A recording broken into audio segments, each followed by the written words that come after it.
अगर आप यूएस में ई कॉमर्स करते हो तो आपके लिए यूएस का वीज़ा लेना बहुत आसान हो जाता है। B1 B2 वीज़ा जिसे बोलते हैं, बहुत आसान हो जाता है। अब ये कैसे आसान होता है मैं आपको समझाता हूँ। देखें, यूएस एक ऐसा कंट्री है, अगर आप देखें ना कि दुनिया के जितने भी अमीर लोग हैं, जितने भी बिजनेसमैन लोग हैं, वो अमेरिका के अंदर रहते हैं। और अमेरिका हमेशा चाहता है कि हमारे कंट्रीज के अंदर बिजनेसमैन लोग आते रहें।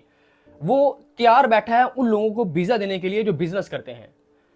अब आप कैसे अमेरिका का वीज़ा लोगे? देखें, जब आप अमेरिका के अंदर काम करने लगोगे तो आपकी अमेरिका के अंदर एक प्रेजेंस बन जाएगी। अब देखें, ये जो चीज़ें मैं आपको बताने लगा हूँ, ये काम स्टार्ट करने के लिए ज़रूरी नहीं है।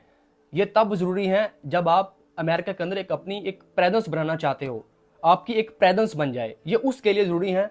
और अगर आप चाहते हैं कि आप यूएस जाना चाहते हो, कि आपके पास यूएस का वीज़ा आ जाए, तो ये उन चीज़ों के लिए ज़रूरी है कि ये काम ई कॉमर्स स्टार्ट करने के लिए ज़रूरी नहीं है। ठीक है, ज़रूरी है, बट आगे जाके हमें इनकी ज़रूरत पड़ेगी, स्टार्ट में इनकी ज़रूरत नहीं है। देखिए, सबसे पहले हमें क्या करना होगा, अमेरिका के अंदर आप अपनी एक कंपनी रजिस्टर्ड करवाओगे, जिसे LLC बोलते हैं, लिमिटेड लायबिलिटी कंपनी। वो ऑनलाइन रजिस्टर्ड हो जाती है, उसका कोई इशू नहीं होता, और हम लोग भी उसकी सर्विस देते हैं। अगर किसी ने भी LLC रजिस्टर करवानी हो, उसकी थोड़ी बहुत ही कॉस्ट होती है, अराउंड $200, $250, $300 तक वो उसकी कॉस्ट आती है। डिपेंड करता है आप किस स्टेट के अंदर करवा रहे हो। अगर आप कैलिफोर्निया में रजिस्टर करवाते हो, उसकी फ़ी थोड़ी ज़्यादा होती है, फ्लोरिडा में थोड़ी सी कम होती है, वियोमिंग में थोड़ी सी और ज़्यादा कम हो जाती है। तो ये सारी चीज़ें होती हैं। एक हम LLC रजिस्टर करवाएंगे, फिर हमारी एक वहाँ कंपनी बन जाएगी, हमारी एक प्रेजेंस होगी कि यार इस नाम के बंदे की यूएस के अंदर ये वाली कंपनी है। उस कंपनी के बिहाफ पे हमें एक EIN नंबर मिलता है, एम्प्लॉयर आइडेंटिफिकेशन नंबर। वो हमारा एक टैक्स नंबर होता है। और जब हमें EIN नंबर मिल जाता है तो हम उसके बिहाफ पे अमेरिका में एक बैंक अकाउंट खुलवा लेते हैं। लेकिन जो बैंक अकाउंट EIN नंबर की बेस पे खुलता है, उसकी इतनी वैल्यू नहीं होती, क्योंकि EIN पे आप सिर्फ वाइज या पायनियर बना सकते हैं, लेकिन वो इतने वर्थ इट नहीं होते। अब मेन चीज़ ये है कि EIN जब हमें मिलता है, वो एक बेसिकली टैक्स पे नंबर होता है, टैक्स पेयर, हम उस पर हर साल टैक्स पे करते हैं। EIN नंबर मिल जाता है। अगर मैं आपको दिखाऊं LLC, अपनी मेरी जो कंपनी है ये उसका LLC, इस तरह का आपको एक लेटर मिलता है, एक सर्टिफिकेट मिलता है। यहाँ पर मैं नाम वगैरह हाइड कर दूंगा। और EIN ये इस तरह का हमें एक EIN मिलता है, एम्प्लॉयर आइडेंटिफिकेशन नंबर। और इसी तरह हम वहाँ पर एक और टैक्स पेयर नंबर लेते हैं, जिसे बोलते हैं ITIN, individual tax payer identification number. ये नंबर SSN के अल्टरनेटिव होता है, यानी सोशल सिक्योरिटी नंबर। अब SSN और ITN नंबर के दरमियान इतना ही फर्क होता है कि SSN US रेजिडेंट्स को मिलता है, वो लोग जो वहां पर रहते हैं, जिनके पास ग्रीन कार्ड होता है। और यहाँ वहां पर जो स्टूडेंट्स वीजे पे होते हैं, उन्हें भी इशू हो जाता है आफ्टर सम टाइम। इसके लिए कुछ डॉक्यूमेंटेशन करनी होती है, तो हमें एक SSN नंबर भी अलाउ हो जाता है। और इसका अल्टरनेटिव है ITIN नंबर। अब ITIN नंबर जिस बंदे के पास होता है ना, वो तकरीबन ऑलमोस्ट हर वो काम कर सकता है जिसके पास SSN होता है। मैंने ऑलमोस्ट कहा है, सारे नहीं कर सकता, बट तकरीबन कर सकता है। अब उस ITIN नंबर की बिहाफ पे हम यूएस के अंदर फिजिकल बैंक अकाउंट खुलवा सकते हैं। ठीक है, बहुत सारे बैंक्स हैं, आगे जाके इस पर डिटेल में डिस्कस करेंगे। इसी तरह वर्चुअल में अगर एयरवॉलेक्स की बात करें तो ये बहुत अच्छा बैंक है, इससे आपकी एक प्रेजेंस बनती है।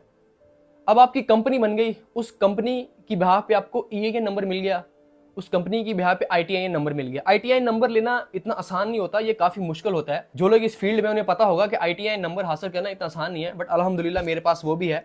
मैं आपको दिखाता हूँ, ये इस तरह का एक सर्टिफिकेट हमें मिलता है जब ITIN नंबर मिलता है। ये मैं थोड़ा हाइड कर रहा हूँ नंबर वगैरह। अब हमारी कंपनी बन गई, हमारे पास EIN नंबर आ गया, हमारे पास ITIN नंबर आ गया, हमारे पास वहाँ पर फिजिकल बिजनेस बैंक अकाउंट हो गया, हमारे पास वहाँ पर बिजनेस है, अमेजोन के ऊपर, eBay के ऊपर, वॉलमार्ट के ऊपर, टिकटॉक शॉप के ऊपर, शॉपिफाई हम वहाँ पर कर रहे हैं, हमारा ट्रेडमार्क रजिस्टर्ड हो गया, हमारी वहाँ पर एक प्रेजेंस बन जाएगी। और हर साल हम उस पर टैक्स पे करेंगे, हर साल। अभी रिसेंटली थोड़े दिन पहले मैंने उस पर टैक्स पे किया अपनी कंपनी के बिहाफ पे। तो वहाँ पर ये सीन होता है कि आपकी वहाँ पे एक प्रेजेंस बन जाती है, आप बाकायदा एक US non resident tax payer बन जाते हो US के।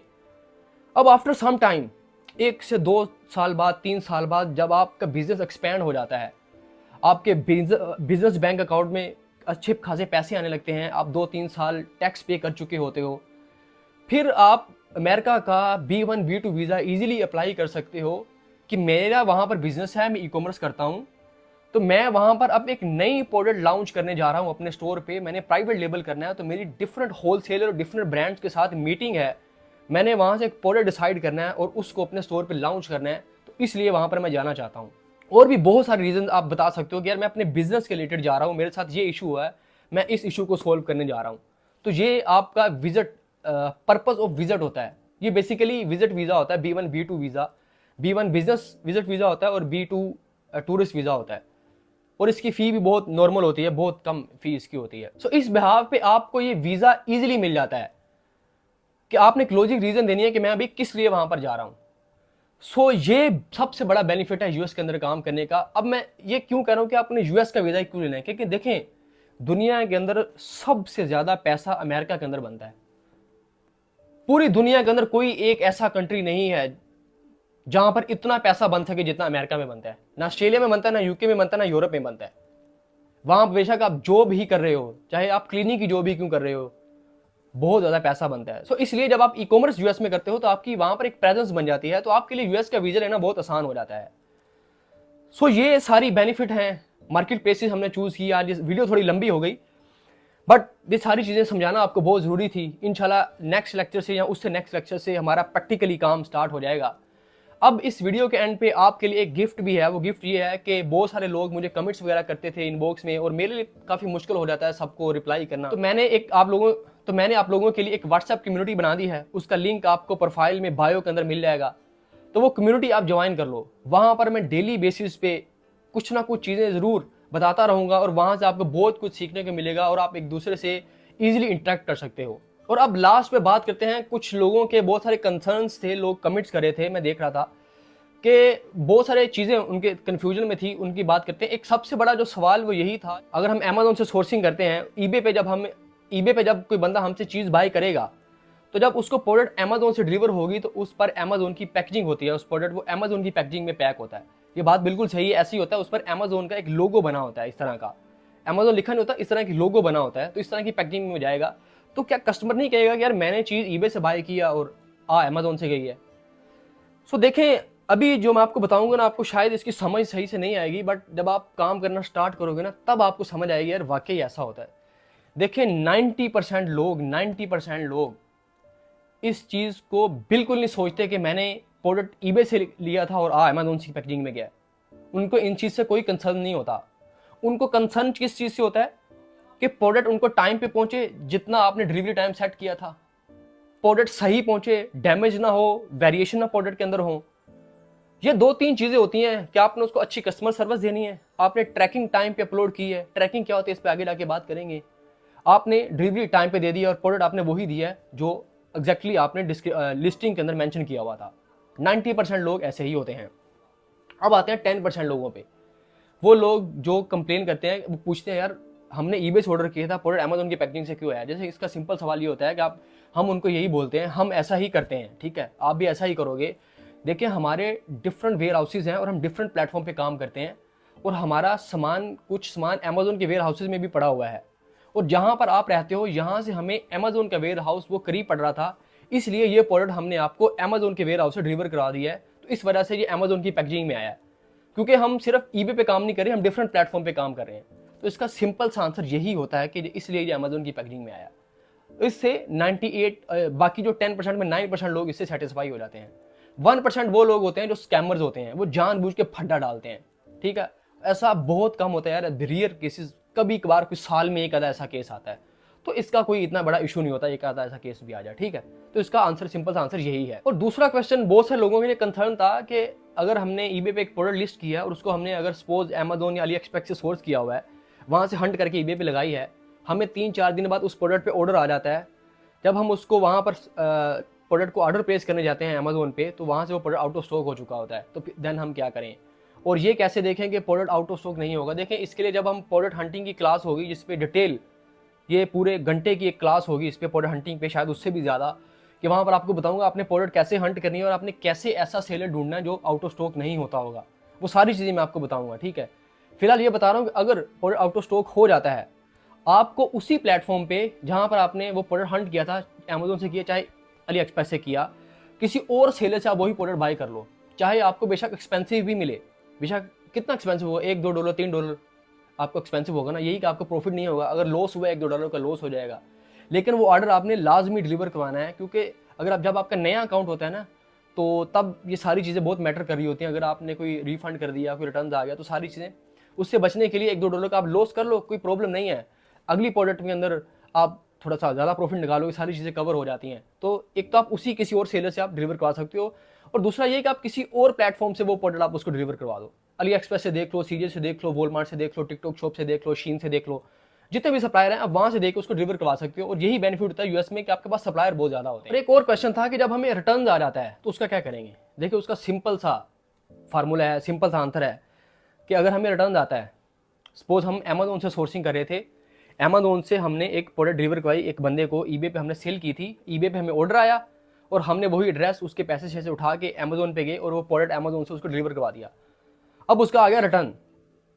वैसे रिटर्न आते नहीं है, मैंने आपको पिछली वीडियो में बताया था कि यहाँ पर पाकिस्तान और गल्फ कंट्रीज की तरह नहीं है। यहाँ पर रिटर्न तभी आएगा, उसके पीछे एक लॉजिकल रीजन होगी, यहाँ प्रोडक्ट डैमेज होगा या कोई और इशू होगा, रिटर्न के अंदर कोई वेरिएशन की प्रॉब्लम आ जाएगी।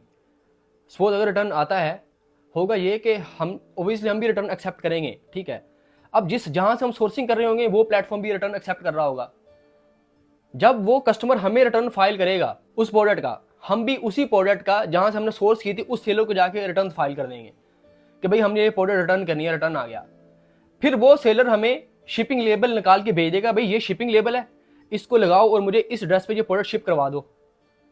तो वही शिपिंग लेबल हम उठाएंगे और उस बंदे को दे देंगे कि यार ये शिपिंग लेबल है। शिपिंग लेबल मतलब एक शिपिंग लेबल होता है जो कुरियर सर्विसेज होती है ना, शिप करवाने के लिए वो लेबल ऊपर लगता है। मैं ये इस तरह का एक शिपिंग लेबल हमें मिलता है। यूएसपीएस है, यूपीएस है, बहुत सारी शिपिंग कंपनी है, फेडेक्स, डीएचएल वगैरह जो यूएस में काम करती हैं। तो वो बंदा वहां उसको रिटर्न भेज देगा, ठीक है। अब अमेजोन हमें रिफंड कर देगा और हम उस बंदे को रिफंड कर देंगे। तो ये सिंपल सा सीन होता है, रिटर्न का कोई इतना बड़ा इशू नहीं होता। कभी कभार कुरियर किसी में एक आधा इशू बनता है, वरना ये इजीली चीजें सॉल्व हो सकती हैं। सो ये था आज का लेक्चर। इसमें होपफुली आपको बहुत सारी चीज़ें समझ आई होंगी। मैंने कोशिश की आपको चीज़ों को समझाऊं और इंशाल्लाह बहुत जल्द 1-2 दिन तक हम प्रैक्टिकली काम स्टार्ट करेंगे। लेकिन उससे पहले ये समझना बहुत ज़रूरी था, इन सारी बेसिक चीज़ों को समझना बहुत ज़्यादा ज़रूरी था। तो जाते जाते फिर वही बात आप कहोगे यार इसको और कोई काम नहीं है, बस हमें यही कहता रहता है। देखें मैं आपको फ्री ऑफ कॉस्ट एक नॉलेज दे रहा हूँ, मैं आपको एक वैल्यू प्रोवाइड कर रहा हूँ जो आपको पेड कोर्सेज के अंदर ये जो मंजर सेलर बैठे हुए हैं ये आपको नहीं देते।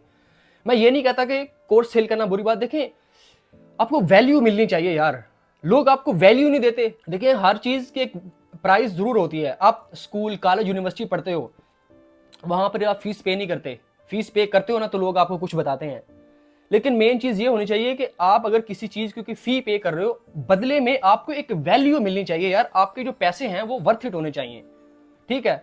लेकिन ये लोग वैल्यू नहीं दे रहे होते, तो ये चीज है। बट मैं आपको फ्री ऑफ कॉस्ट ये चीजें समझा रहा हूं। अब उस बदले में मुझे क्या चाहिए, मुझे सिर्फ यही चाहिए कि यार एंगेजमेंट हो, मुझे लोग कमेंट्स करके मुझे बताएं यार हम सीख रहे हैं आपकी वीडियो से, और कंटिन्यू रखो ताकि मुझे मोटिवेशन मिले इन चीज़ों से कि लोगों को समझ आ रही है, ताकि मैं भी वीडियोस और बनाऊं कि यार लोग मुझसे इंटरेक्ट कर रहे हैं। सो कमेंट्स करके जरूर बताओ वीडियो के अंदर। और यार रीपोस्ट नहीं करते आप लोग, मैंने देखा बहुत कम लोगों ने रीपोस्ट किया है, तो अच्छा नहीं लगता यार कि मैं इतनी मेहनत करके आप बताता हूँ और आप रीपोस्ट ही नहीं करते यार। मैं सिर्फ यही चाहता हूँ कि ज़्यादा से ज़्यादा लोग मेरी वीडियोस देखें, इस जर्नी में हमारे साथ जुड़ें। सो वीडियो को कमेंट्स करो, लाइक करके रीपोस्ट जरूर करो।